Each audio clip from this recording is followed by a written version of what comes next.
करी कन्हैया मुझे कुछ देना चाहते हो तो एक वादा करो कि आप मेरी पूरी प्रजा को अपना दर्शन दोगे। मैं पूरी प्रजा को आपका दर्शन कराना चाहता हूं। भगवान बोले ये तो संभव नहीं है, क्योंकि जो तपस्या करता है वही प्राप्त कर पाता है। राजा बोले ना प्रभु, मेरी यही विनती है कि आप सबको दर्शन देकर सबका उद्धार करो। भगवान, भक्त ने जिद पकड़ ली तो भक्ति की जिद पूरी क्यों नहीं करेगा भगवान। भगवान ने कहा ठीक है, तो कल शाम को 5 बजे तुम सबको लेकर आना, हम सबको दर्शन देंगे। ठीक। राजा दौड़े दौड़े गांव गए, अपने राज्य में ढिंढोरा पिटवाया, सुनो कल सवेरे चलना है भगवान से मिलने। कौन कौन चलेगा? सारे लोग बच्चे से लेके बुढ़े तक हाथ उठाते हैं, मैं मिलूंगा, मैं दर्शन करूंगा। भाई करोगे दर्शन? श्रद्धा है? हाँ महाराज चलो। पूरी रात गांव के लोगों ने जागरण किया, श्री कृष्ण गोविंद हरे मुरारी, रात भर कीर्तन भजन पूजन पाठ सब चलता रहा। सवेरा हुआ, जैसे ही सवेरा हुआ राजा तुरंत रोज की तरह पूरी प्रजा को लेकर के आज भगवान का दर्शन कराने जब राजा लेकर के चले, जैसे ही गांव वाले गांव से निकले और जंगल में प्रवेश किया, जंगल में जैसे ही पहुंचे तो देखा क्या, जंगल में पैसों का ढेर लगा था। पैसों का ढेर लगा था। गांव के लोगों ने देखा, इतना पैसा पहली बार देखा, उस ढेर पर चढ़ गए गांव के लोग। ओहो, समेटने लगे, भरो भरो भरो, पैसा इकट्ठा करने। राजा बोला पागल, आगे भगवान है, उतरो, ये पैसा कुछ भी नहीं है उनके सामने, चलो। कुछ समझदार थे उतर गए, कुछ मूर्ख थे जो पैसे को ही महत्व दे रहे थे, चढ़े रहे। 25% चढ़े रहे, 75% लोग समझदार उतर गए। राजा सबको लेकर आगे बोले चलो भैया, जितने दर्शन कर सके उतनों का ही कल्याण हो। हाँ, अब सेंधवा में 1 लाख लोग हैं, पर 1 लाख पूरे तो कथा नहीं सुनने आ रहे हैं ना, जितने आ रहे हैं उनका ही कल्याण होगा। ऐसे ही जितने आए उतना सही। आगे चले राजा लेकर के सबको, जैसे ही 100-200 कदम बढ़ाया, आगे चले तो चांदी का ढेर नजर आया। चांदी, आहा हा, पैसे वालों ने अब चांदी देखी, रहा ना गया, ढेर के ऊपर चढ़ करके नाचने लगे। भगवान ने बहुत दिया, बहुत दिया, बहुत। समेटने, राजा ने कहा भैया मत समेटो, आगे भगवान नहीं माने लोग। राजा ने समझाया, लोग चढ़े रहे, कुछ समझदार थे उतर गए। चलो 25% पैसे के ढेर पर चढ़े हैं, 25% चांदी के ढेर पर रह गए। अब 50% लोग चले राजा के साथ, आगे चले। जैसे ही आगे चले, 300-400 कदम आगे रखा तो आगे सोने का ढेर। अब जो बचे सबके सब सोना देखकर चकाचौंध पर सारे लोग, सबकी आंखें पागल हो गई, सब दौड़ पड़े सोना समेटने लगे। 4-5 लोग बड़े समझदार थे, ना हमें नहीं चाहिए सोना, हम भगवान से मिले। आगे चले और जैसे ही आगे बढ़े, हीरे का ढेर नजर आया। पैसा छोड़ा, चांदी छोड़ी, सोना छोड़ा, पर हीरा इतना कीमती, एक हीरा करोड़ों का। अब ये तो सोने से भी कीमती, 50 ही समेट लिया बहुत। अब तो भैया चढ़ गए। राजा चिल्ला रहा भैया आगे 10 कदम में भगवान है, चलो मिल लो, वो मंदिर दिख रहा है, वो आगे भगवान खड़े हैं, चलो। गांव वाले बोल रहे सुनो राजा साहब, भगवान से कहना कल मिले, कल मिले, आज थोड़ा हम बिजी हैं। राजा बोले समय हो रहा 5 बजे, भगवान ने कहा था 15 मिनट बचे। राजा अकेला रोता रोता पहुंच गया। भगवान खड़े थे, राजन तुमने तो कहा था गांव वालों को लाएंगे, कहां तुम्हारे गांव वाले, और अकेले आए हो? चरणों में गिर पड़े, प्रभु लाया तो सबको था, आए तो सब थे, सब बीच में ही उलझ गए। राजा ने एक प्रश्न कर दिया, प्रभु जब मैं रोज आता था तब तो ना पैसों का ढेर मिलता था, ना चांदी का, ना सोने का, ना हीरे का, और आज गांव वाले आते सारे ढेर क्यों मिले? तब भगवान ने कहा, राजन तुम्हारे लिए ना सोने की वैल्यू है, ना चांदी की वैल्यू है, तुम तो हमें महत्व देते हो, लेकिन आज हम गांव वालों की परीक्षा ले रहे थे कि देखें तो इनके जीवन में अधिक महत्व किसका है, पैसे का है, चांदी का है, सोने का है, हीरे का है, या भगवान का है? हीरे के बाद मैं ही था, देखना यह था इनके जीवन में ये महत्व किसे दे रहे हैं। और जो मेरा दर्शन करने के लिए घर से निकलता है, सोना चांदी मिलना तो उसके लिए आम बात हुआ करती है। जो मुझे पाने के लिए आगे बढ़ेगा ना, सोना चांदी बहुत मिलेगा उसे, धन धान्य बहुत मिलेगा उसे। जो इस ढेर में चढ़ गया उसे वही रहना पड़ेगा, और जो उसका त्याग करके आगे बढ़ेगा, आगे मैं उसे दर्शन देने के लिए खड़ा हूं। बस शायद आप कुछ समझ गए हो। जब तक हम माया मोह से, धन दौलत के ढेर से नीचे नहीं उतरेंगे, याद रखना वो और कोई नहीं, हम सबकी ये कहानी है।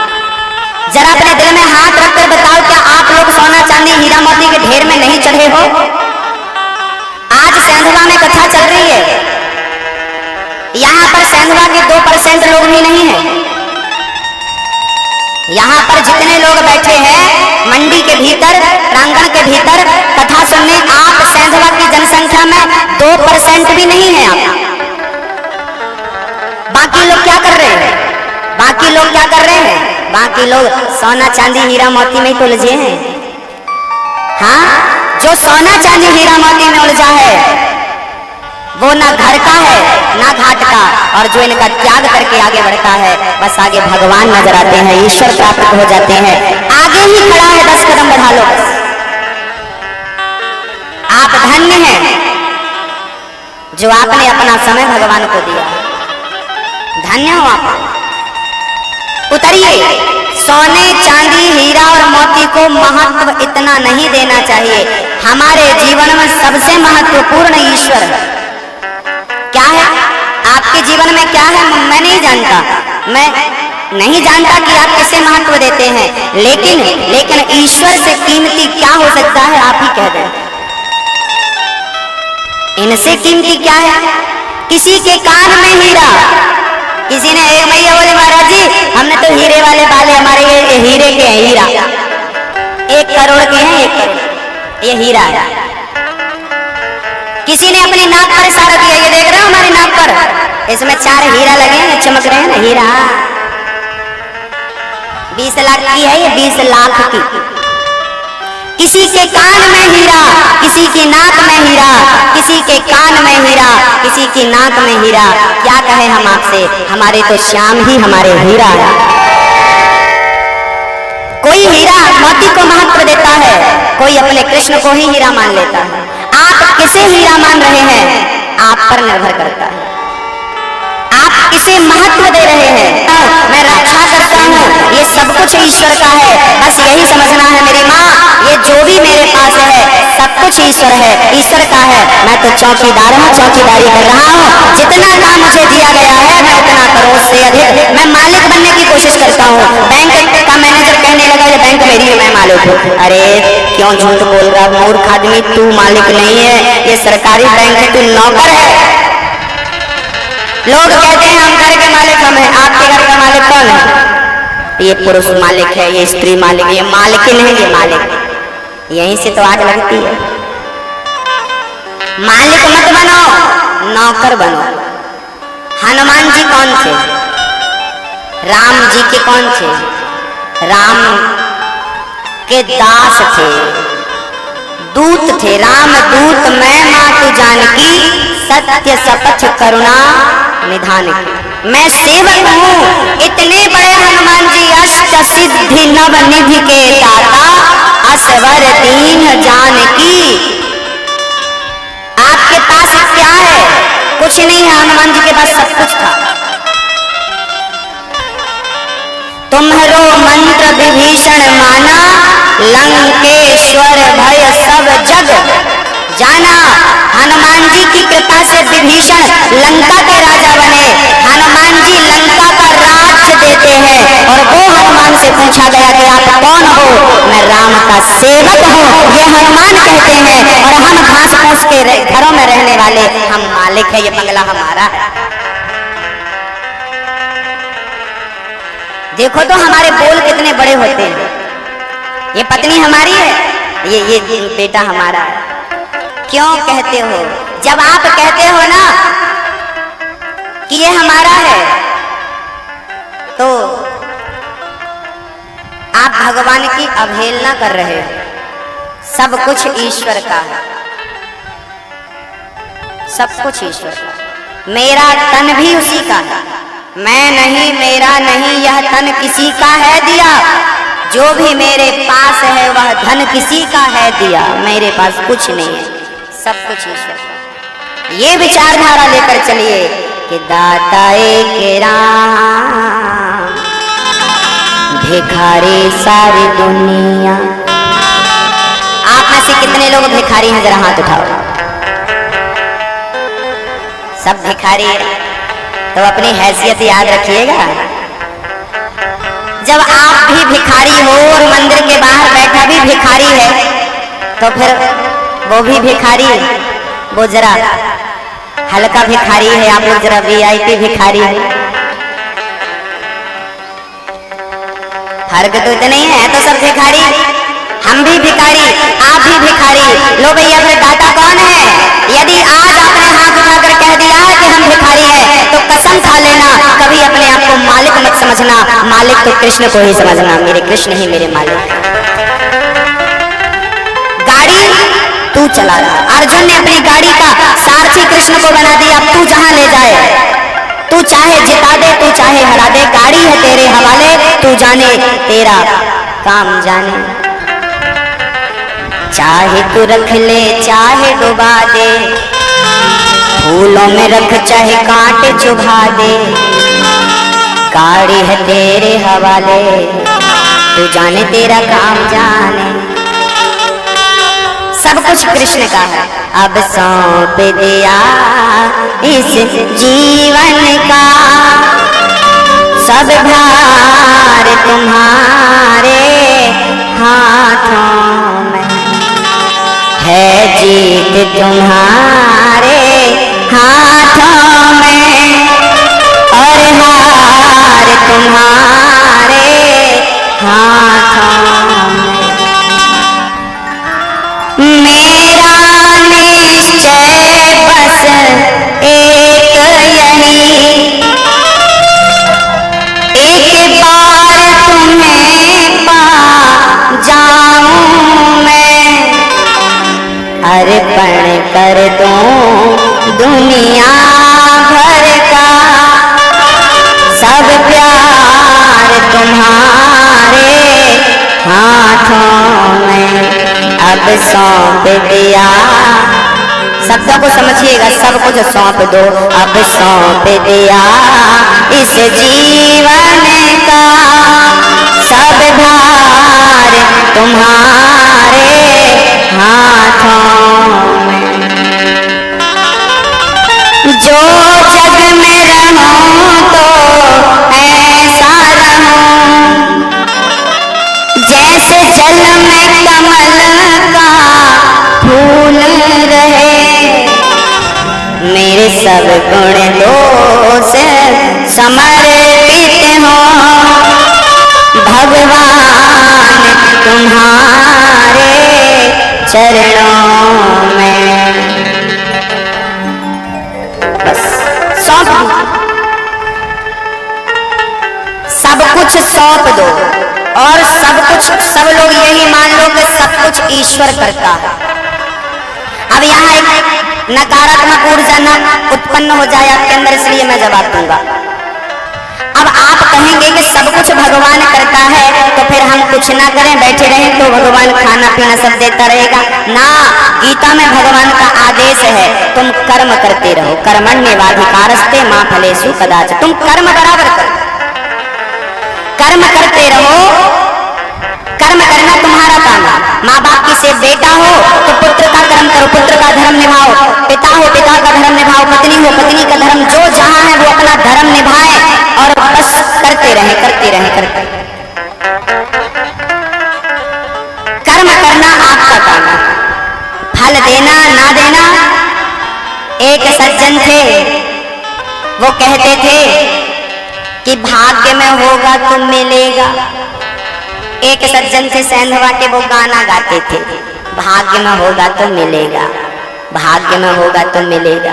एक बात ये बताओ कि भाग्य कैसे बनता है, भाग्य क्या होता है, जरा समझिएगा। भाग्य कहते किसे हैं मेरी माँ? कर्म करने से ही भाग्य बनता है। भाग्य कुछ और नहीं है, भाग्य में होगा तो मिलेगा ना, कर्म से ही भाग्य बनता है। कैसे?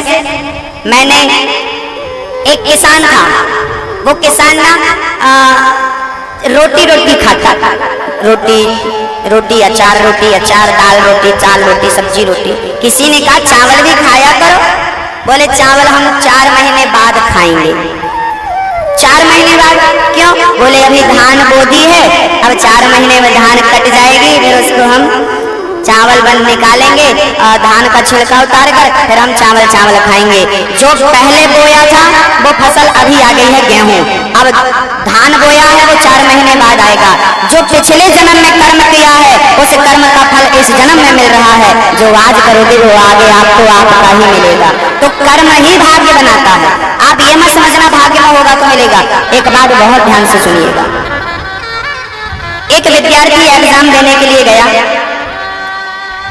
उसने कहा कि मेरे गुरुजी ने कहा है कि तेरे खाते में 100 नंबर आएंगे, 100 नंबर आएंगे, मेरे भाग्य में लिखा है कि मुझे 100 नंबर मिलेंगे। अब वो जाके चुपचाप बैठ गया। किसी ने कहा भाई लिखता क्यों नहीं? बोले मेरे भाग्य में 100 नंबर आएंगे। कहा गुरुजी ने कुछ नहीं लिखा, कुछ नहीं लिखा, आ गया। अब बताओ आएंगे? और तू मेहनत कस के करता, 3 घंटे में खूब लिखता, खूब बढ़िया काम करता, तो तेरे अच्छे कर्म ही तेरा अच्छा भाग्य बनाते और अच्छे नंबर आते। कर्म से भाग्य है, भाग्य कुछ नहीं है। कर्म ही भाग्य को जन्म देता है, कर्म ही भाग्य विधाता है। इसलिए हमें क्या करना चाहिए मेरी माँ? कर्म करना चाहिए। अच्छा एक बात और समझ लो, कर्म जो है ना वो न्यूट्रल होता है। कर्म, अब कई लोग सेंधवा के कुछ बुद्धिजीवी ऐसे हैं, एक सज्जन से हमने कहा कथा सुनने आया करो। बोले नहीं महाराज जी, हम तो कर्म को ही पूजा मानते हैं, कर्म को ही भक्ति। कभी कभी ट्रक के पीछे आपने लिखा पढ़ा होगा कर्म ही पूजा है। कई ट्रक वाले अपने ट्रक के पीछे लिखवाते हैं कर्म ही पूजा है। कुछ बुद्धिजीवी सेंधवा के कहते हैं ना ना ना, हम तो काम धाम करते हैं, हम कर्म को ही पूजा मानते हैं, भक्ति मानते हैं, हम कथा वथा नहीं सुनते। ये व्यक्ति टोटल अभिमानी है। कर्म ही पूजा है, ये सिद्धांत पूर्ण रूप से सत्य नहीं है। आज हम आपको बताएंगे कि इसमें कितनी सच्चाई है। ये बात यदि कर्म ही पूजा आप मान रहे हो तो इस बात को आप पूरी बात हमारी समझिए, फिर हम और आप मिलकर डिसाइड करेंगे कि कर्म ही पूजा है, ये बात कहाँ तक सच है, कितने परसेंट सत्य और कितने परसेंट मिथ्या है। आइए जरा एक उदाहरण से समझते हैं। बिजली का तार, बिजली का तार न्यूट्रल होता है। बिजली का तार जो है ना, उसमें हीटर का तार फंसा दोगे तो कमरा गर्म हो जाएगा, एसी का तार फंसा दोगे तो कमरा ठंडा हो जाएगा। अब बताओ बिजली गर्म है कि ठंडी है? बिजली गर्म होती है कि ठंडी होती है? हीटर का तार फंसाया गर्म हो गया, एसी का तार फंसाया ठंडा हो गया, कूलर का तार फंसाया ठंडा हो गया कि नहीं? अब बताओ वॉशिंग मशीन का तार फंसाया कपड़े धुल गए, टीवी का तार फंसाया चालू, देख लो। अब बताइए बिजली क्या है? बिजली न्यूट्रल है, वो चल रही है अपनी धारा से। आपको तार किसका फंसाना है ये देखिए। ऐसे ही कर्म तो कर्म है, माँ बाप की सेवा करना भी कर्म है, माँ बाप की आरती उतारना भी कर्म है, बच्चों से प्यार करना भी कर्म है, पत्नी से प्यार करना भी कर्म है, पैसा कमाना भी कर्म है, और याद रखिएगा चोरी करना भी कर्म है, माँ बाप को मारना भी कर्म है। क्योंकि कर्म, आपकी आंखें पलक झपका रही है तो ये कर्म हो रहा है कि नहीं? मैं बोल रहा हूँ कर्म हो रहा है कि नहीं? कर्म तो माँ बाप की आरती उतारना भी है और माँ बाप को हाथ पकड़ के घर से निकाल देना भी कर्म है। क्योंकि कर्म न्यूट्रल होता है, जो तुम कर रहे हो वही तो कर्म है। अच्छा कर रहे हो कि बुरा कर रहे हो ये महत्व नहीं है, आप जो कर रहे हो वो सारा कर्म है। अब आप कहो कर्म ही पूजा है, तो माँ बाप को मारने वाला बेटा भी तो कर्म ही कर रहा है, मारना भी तो कर्म है। बताइए मारना कर्म है कि नहीं? बोलो, मारना कर्म है। झगड़ा करना, कोई झगड़ा कर रहा है, क्या कर रहे हैं? बोले कर्म कर रहे हैं, झगड़ा करना हमारा कर्म है।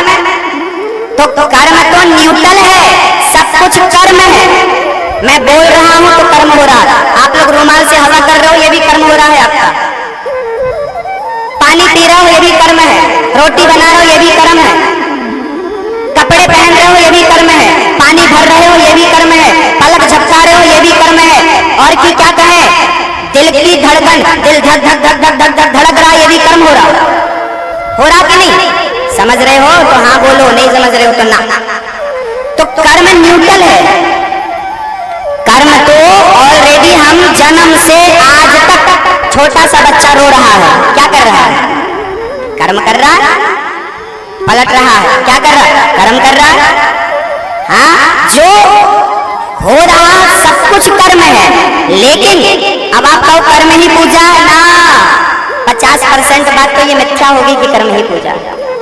अब यहाँ देखना ये है कि आप लोग, हमारी माँ जब आप लोग रोटी बनाती हो उसके पहले आटा को क्या करती हो?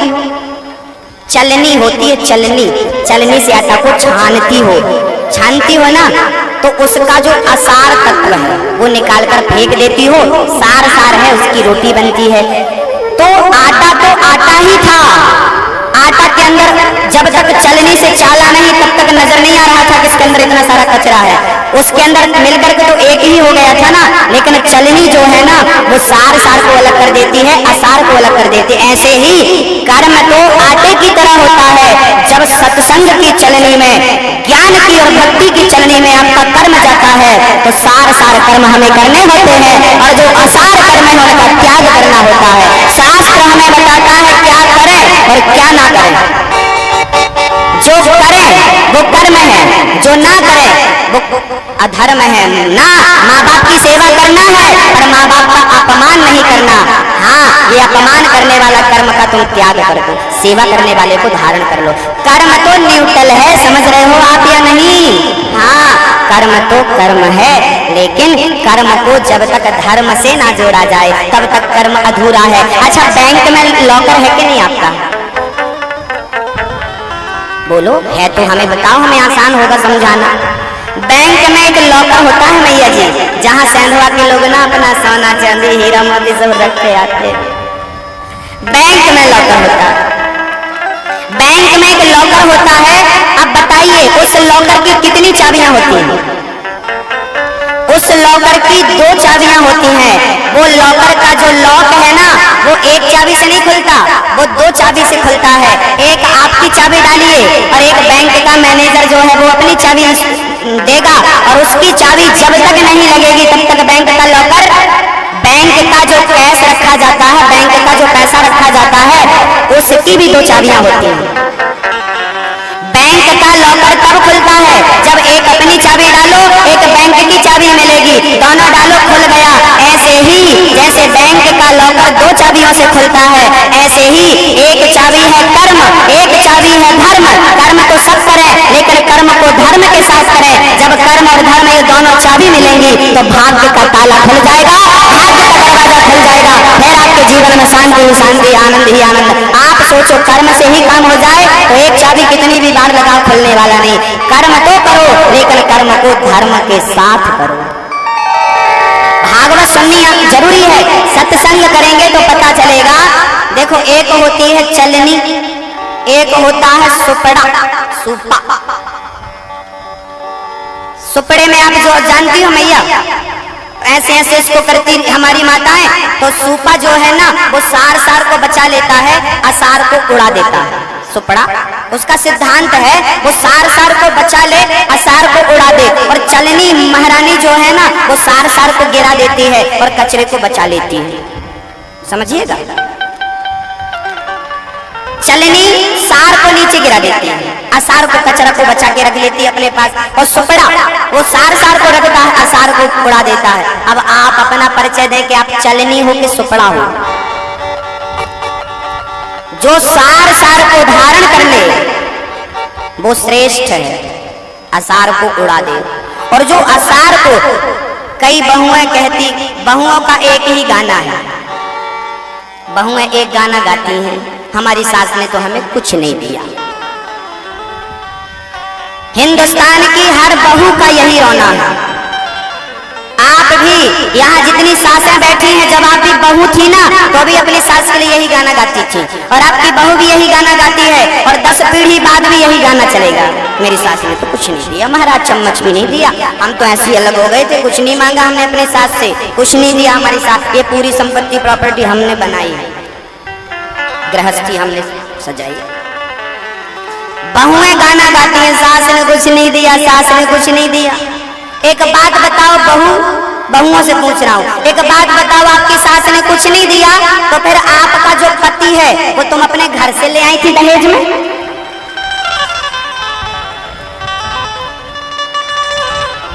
कौन, किसने दिया था? बोलो, आपका जो पति है वो किसकी देन है? आपकी कि आपकी माँ की? हाँ, वो आपकी देन नहीं है, वो आपकी सास की देन। 9 महीने तक यहाँ रखा था आपके पति को अपने पेट में, यहाँ रखा था गर्भ में। कह रही हो कुछ नहीं दिया, कुछ नहीं दिया। अरे जिगर का टुकड़ा दे दिया और क्या जान लेना चाहती हो? चम्मच से तुम्हारा पेट भरेगा? दे तो दिया जिगर का टुकड़ा, और क्या चाहिए? कुछ नहीं दिया, कुछ नहीं दिया। राम राम राम, शर्म भी नहीं आती बोलने में।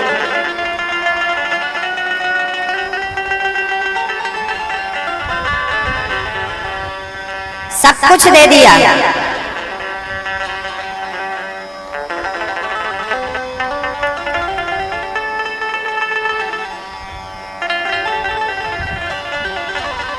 कर्म करना हमारा काम है, फल देना ईश्वर का काम है। यहाँ एक प्रश्न और खड़ा हो गया।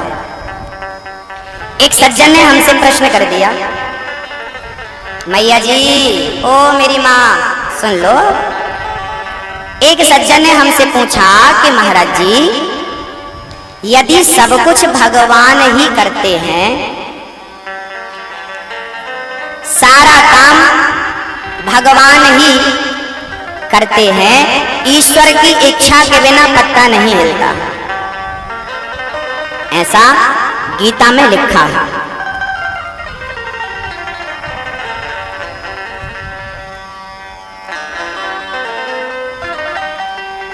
यदि एक सज्जन ने हमसे पूछा कि यदि हम अच्छा कर्म करेंगे तो हमें अच्छा मिलेगा, बुरा कर्म करेंगे तो हमें बुरा मिलेगा। यदि हमारे कर्मों का ही फल हमें मिलना है तो फिर ईश्वर की भूमिका कहाँ है? ईश्वर की क्या भूमिका है? भाई शास्त्रों में लिखा है जैसा करोगे वैसा भरोगे। यदि हमें अपने कर्मों का ही फल मिलना है तो कर्म हम अच्छा करें, अच्छा मिलेगा, बुरा करें, बुरा मिलेगा। फिर अच्छा कर्म करते रहो, भगवान की क्या जरूरत है? भगवान की फिर जरूरत कहाँ है? तो आइए जरा इस प्रश्न के उत्तर पर प्रकाश डालते हैं। भगवान की जरूरत कहाँ है और कब पड़ती है और किस लिए पड़ती है, इन तमाम प्रश्नों पर प्रकाश डालते हैं। आइए देखिए, एक गुरु के 2 चेला थे। एक शिष्य ना वैश्या के घर जाता था, वहां जाता, उसका मुजरा, वो नाचती तो उसका मुजरा देखता, दिन भर उसका मुजरा देखता, उस पर पैसे लुटाता वैश्या के ऊपर। और एक चेला था, वो रोज सत्संग में जाता, जहां कथाएं होती पीछे जाकर चुपचाप बैठता और कथाएं सुनता।